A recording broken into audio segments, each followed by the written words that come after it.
재배학, 원예학 강의 절대 강자 손평리 이장입니다. 그럼 다 함께 시작해 볼까요? 간추린 재배원예학 30강 시설 원예입니다. 시설 원예의 비중이 시험에서 많이 차지하지는 않지만 손해평가사에서 출제되는 그러한 내용은 정해져 있습니다. 시설 원예의 종류 중에서 벨로형 온실, 피복제에 있어서는 연질 필름의 특징, 그리고 광투과율 이런 걸 물어보는 게 주로 출제가 되고 있고, 기와 냉방도 최근에는 출제가 뜸하지만 초창기에 주로 출제가 됐기 때문에 언제 출제되어도 큰 문제가 없는 그러한 내용입니다. 저와 함께 시험에 주로 출제되는 핵심 내용만 가지고 여러분과 함께 정리해 보도록 하겠습니다. 유리온실의 종류에는 외지붕형, 쓰리쿼터형, 양지붕형, 더치라이트형, 곡선지붕형, 둥근지붕형, 연동형, 벨로형이 있지만 가장 중요한 것은 벨로형이기 때문에 벨로형의 특징에 대해서 집중적으로 살펴보도록 하겠습니다. 유리온실은 고정시설입니다. 유리로 피복제를 하는 것만큼 그에 따른 골격 자재도 상당히 튼튼한 걸로 사용합니다. 그렇기 때문에 내부 연안이 길고 각종 부대 장치를 환풍기라든가 이러한 것들을 쉽게 설치하고 있기 때문에 환경 관리가 쉽고, 환경 관리가 쉬운 만큼 이상적인 시설입니다. 그렇지만 건축이 어렵고 비용이 많이 소모되는 게 단점이라고 할 수 있습니다. 유리온실은 이상적인 시설인 반면에 비용이 많이 든다, 이렇게 정의를 하시면 되겠습니다.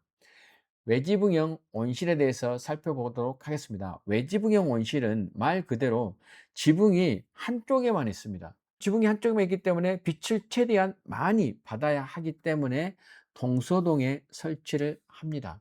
그리고 유리온실은 겨울철에 채광을 많이 받아서 보온성을 유지하는 게 외지붕형 온실을 이용하는 목적입니다. 그렇지만 이러한 외지붕형 온실은 한쪽에서만 광이 들어오기 때문에 광선의 입사 방향이 일정해서 작물의 생육이 균일하지는 못합니다. 빛이 적게 온 데는 그만큼 수광이 적기 때문에 광합성을 적게 해서 약해질 수밖에 없습니다. 그리고 한쪽 지붕만 있고 여기에 대해서는 어떠한 환기 장치를 할 수가 없기 때문에 통기성이 불량하고 과습의 우려가 있습니다.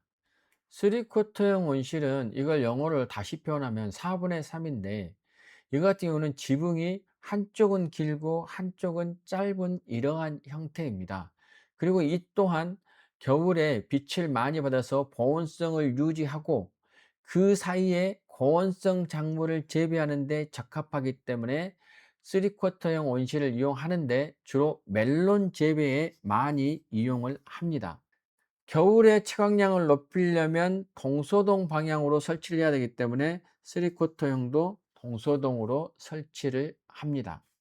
양지붕형 온실은 가장 기본적인 온실로서 양쪽 지붕의 길이와 기울기가 같습니다. 외지붕형과 3쿼터형은 겨울철에 채광량을 높이기 위해서 동서동에 설치한 반면에 양지붕형 같은 스타일은 광이 균일하게 들어오기 때문에 남북동으로 설치를 하는 게 일반적이고, 양지붕형을 통해서 대형화가 이루어지고 있기 때문에 온실의 폭도 다양합니다.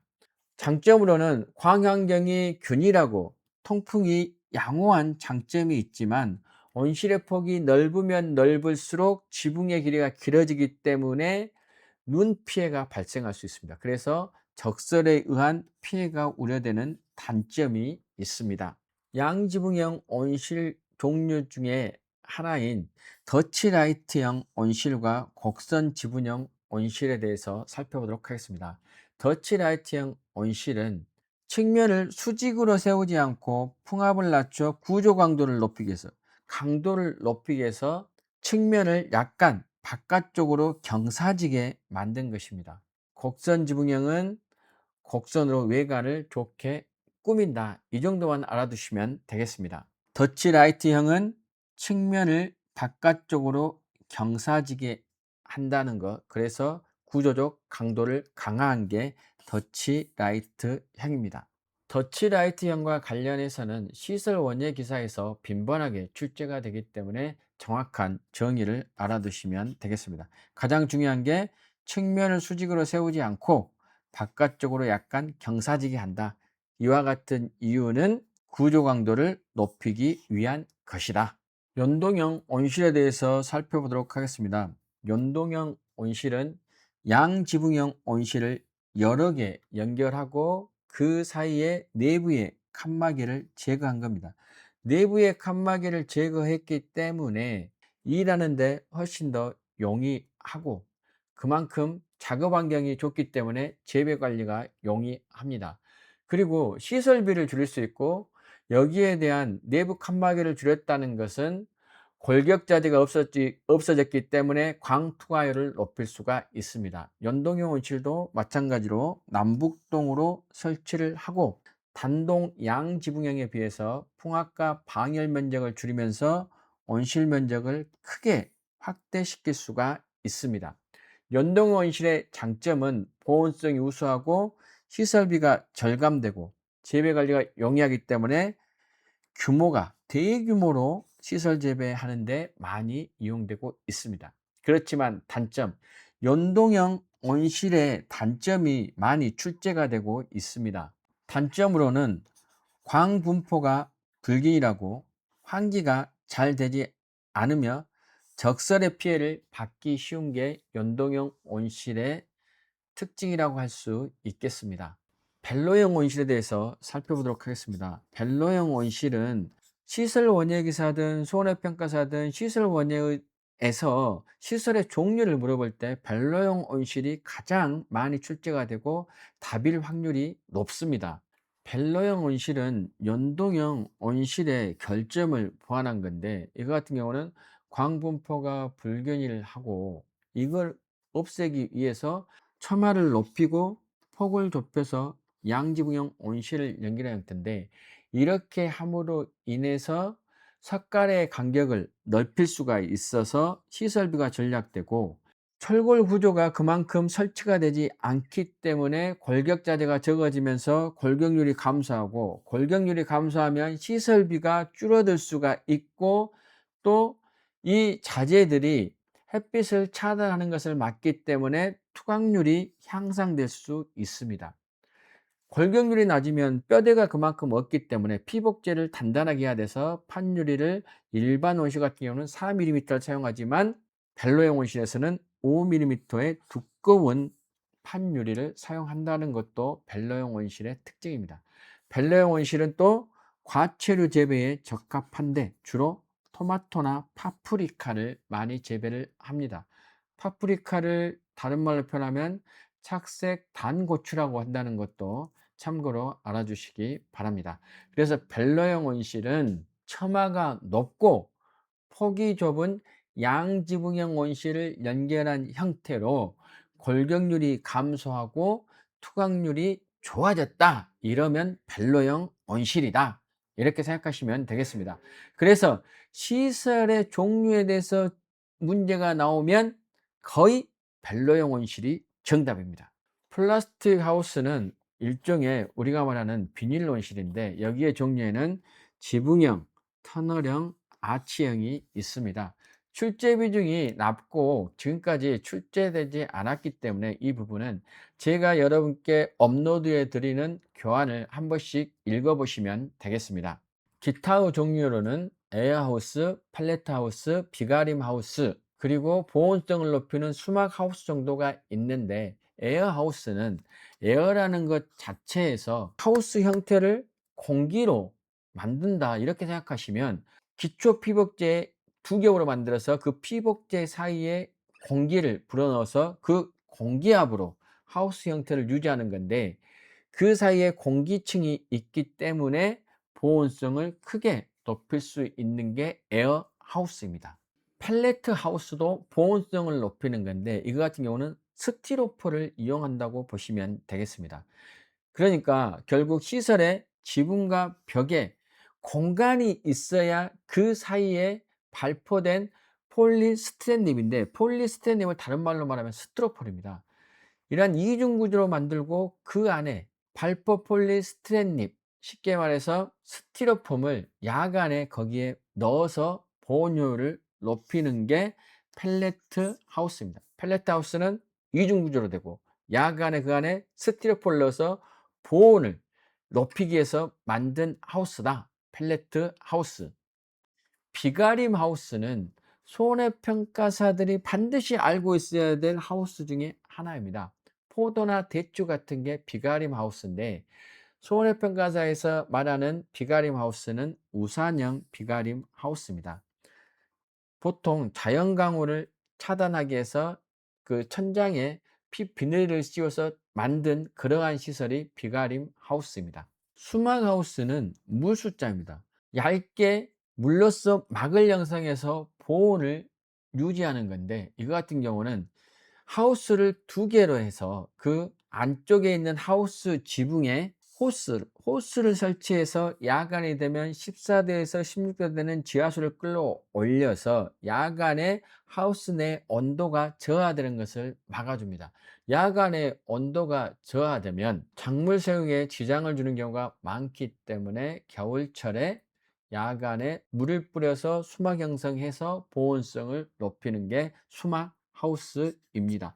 물을 뿌린다 그러면 물 숫자가 들어가서 수막 하우스, 스티로폼을 넣는다 그러면 펠레트 하우스, 천장 지붕만 자연 강우를 차단하도록 한다, 우산형 비가림 하우스. 다음은 부재의 명칭과 용어에 대해서 살펴보도록 하겠습니다. 부재에서는 삿가래가 가장 많이 출제가 됩니다.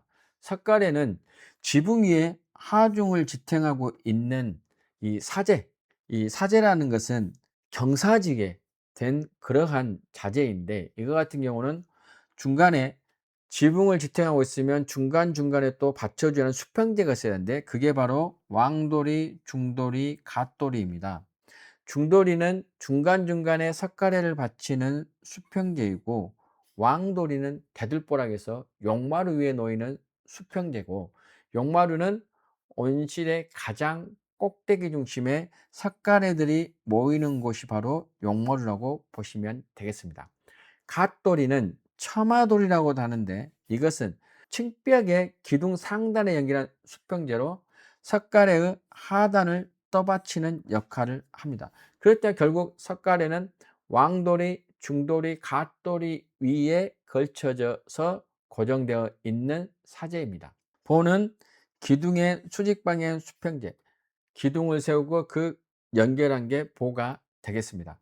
버팀대나 가세는 기둥과 기둥 사이에 있는 경사재로 온실, 모서리를 받는 큰 풍압을 지지하는 부재로서 변형을 방지하는 게 버팀대, 가세가 되겠습니다.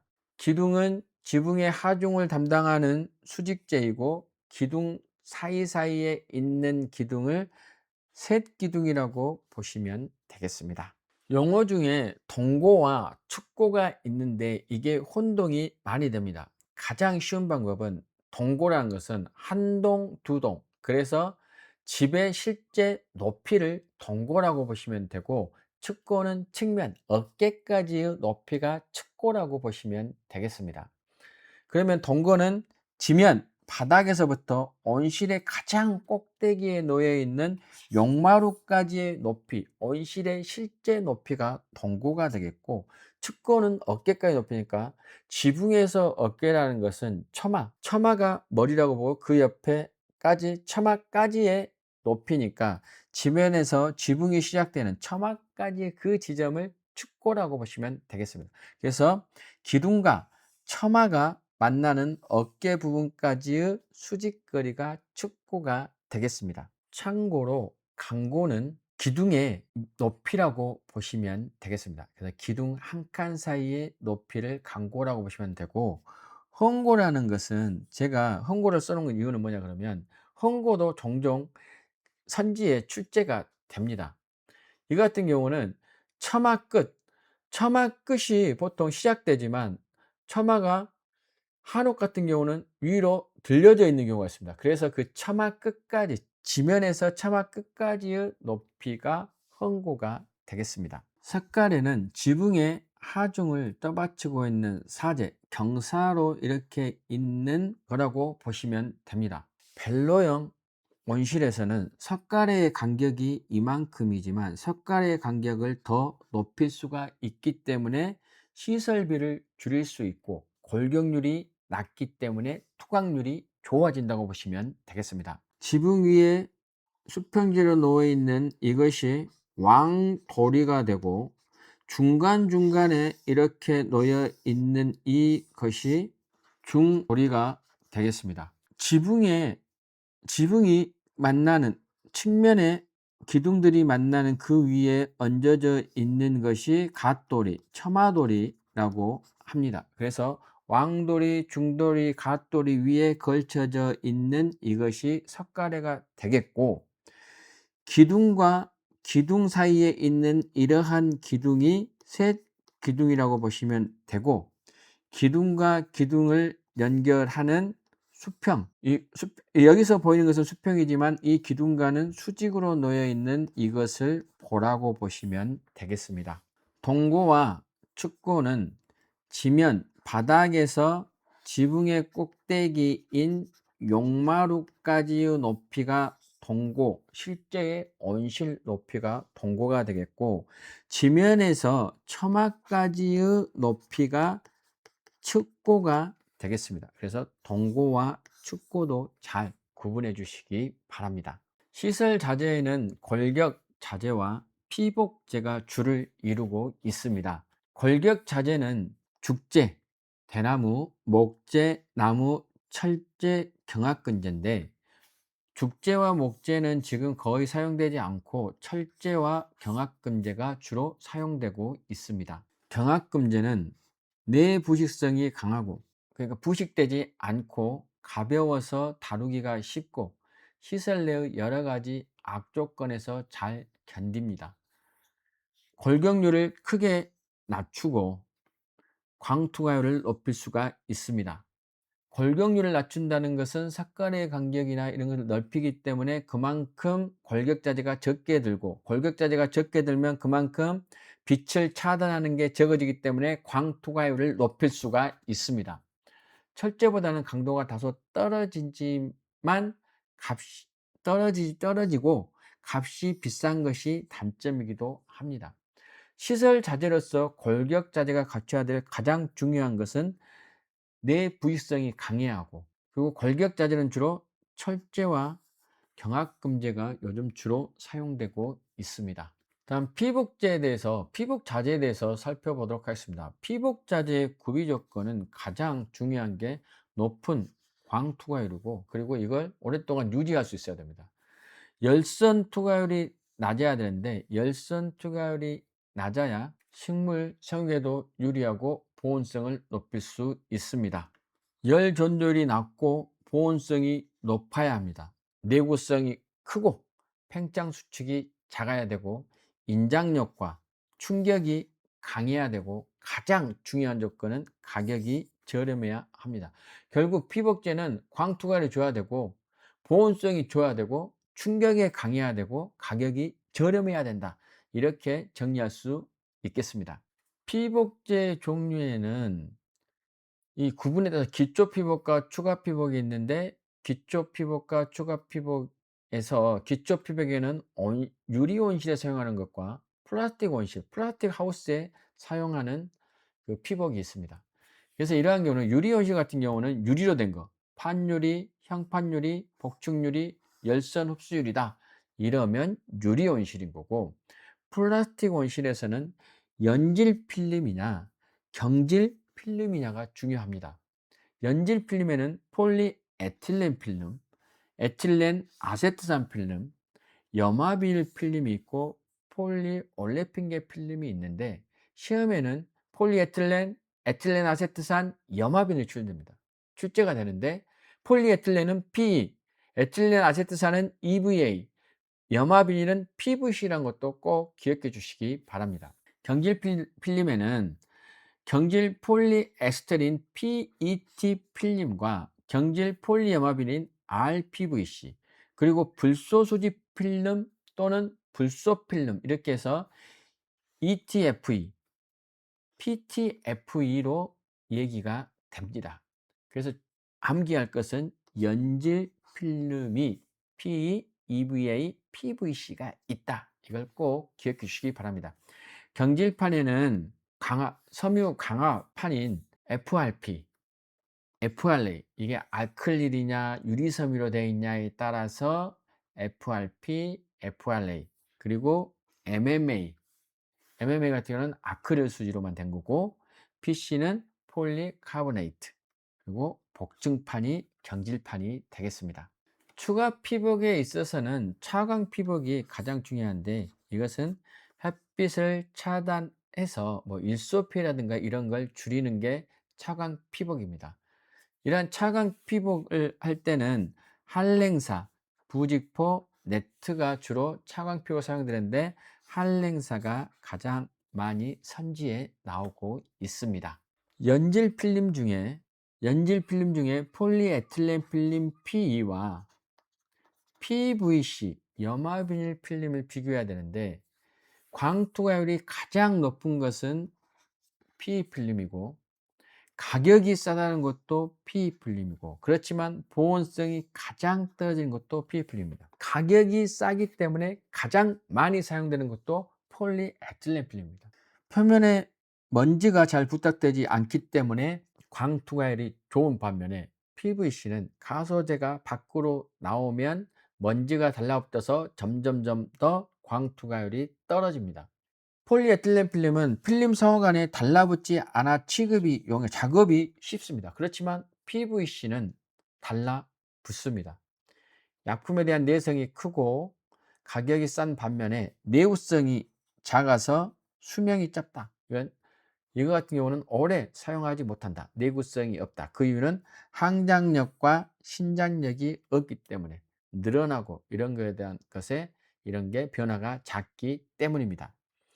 그래서 폴리에틸렌 필름은 광투가율이 가장 높다. 그런데 보온성은 엄청 떨어진다. 그렇지만 가격이 싸기 때문에 가장 많이 사용한다. 그리고 작업의 용이성 때문이다.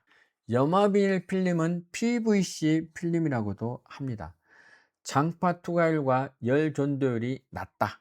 장파라는 것은 적외선 같은 장파가 들어오지 않고, 그리고 열 전도율이 낮기 때문에, 다른 쪽으로 옮겨가지 않기 때문에 보온력이 뛰어나다. 장파 투과율과 열 전도율이 낮기 때문에 보온성이 뛰어나다. PE 필름과 반대로 항장력과 신장력이 크기 때문에 내구성이 당연히 강하고,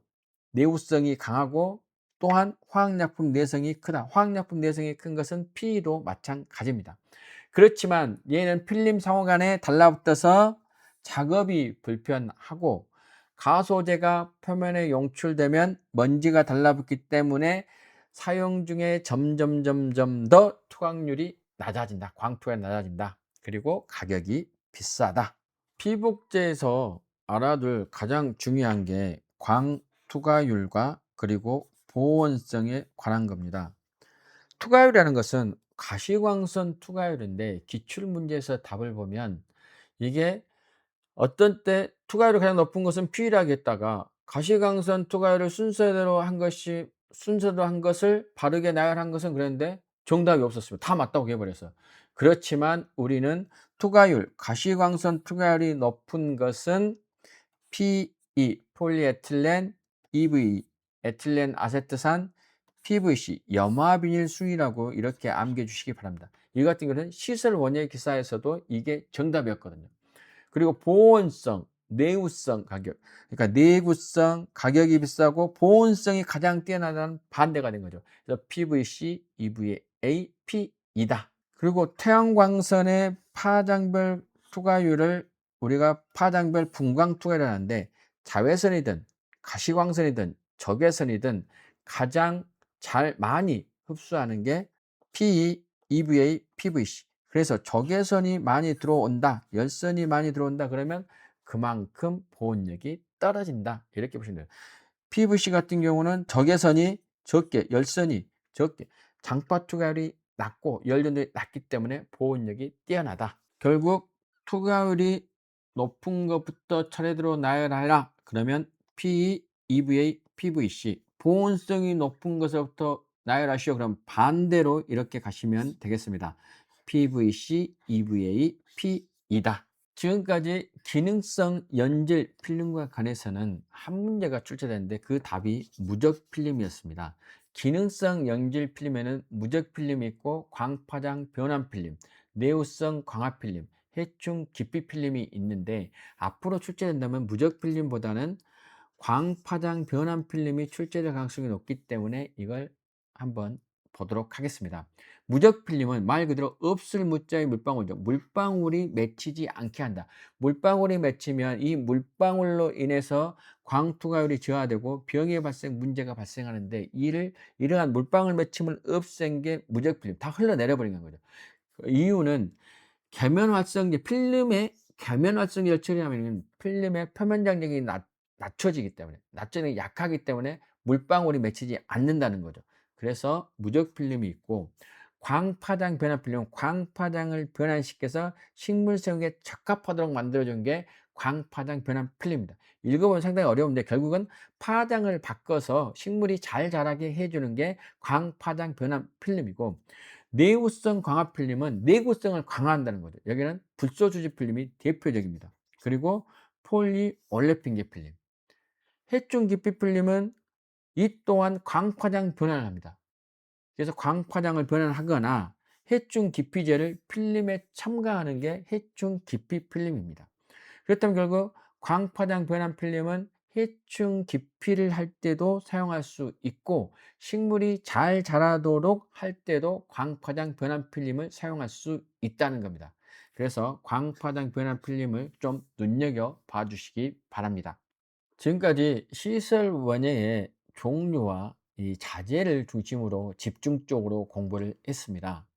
그래서 벨로용 온실과 피복 자재 중에 연질 필름은 꼭 다시 집중적으로 공부해 주시기 바랍니다. 다음 시간에는 기화 냉방이라든가 이러한 부분을 가지고 여러분과 함께 기출문제를 풀면서 한번 살펴보도록 하겠습니다. 합격의 그날까지 여러분의 열정을 응원합니다. 지금까지 손평리 이장이었습니다. 고맙습니다.